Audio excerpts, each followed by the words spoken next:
Kia Thaco K165 chia sẻ với mọi người một cái bệnh mà nổ máy lên bắt đầu có tiếng gõ kêu đây, đây nhá. Đấy. Tiếng kêu phát ra từ cái lá côn này nhé. Khi mà anh em nổ máy lên mà không đập trên côn có tiếng kêu rất là rõ.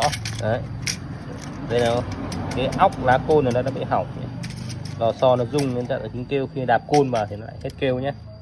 Đấy. Anh em cứ tháo ra rồi thay cho tôi một cái lá côn mới. Bán ép của nó vẫn còn được thì anh em sử dụng lại, không thì bán ép mà nó kém thì anh em thay cả bộ bán ép với lá côn nhé. Cảm ơn anh em nhé. Chúc anh em luôn thành công và an toàn trên mọi nẻo đường.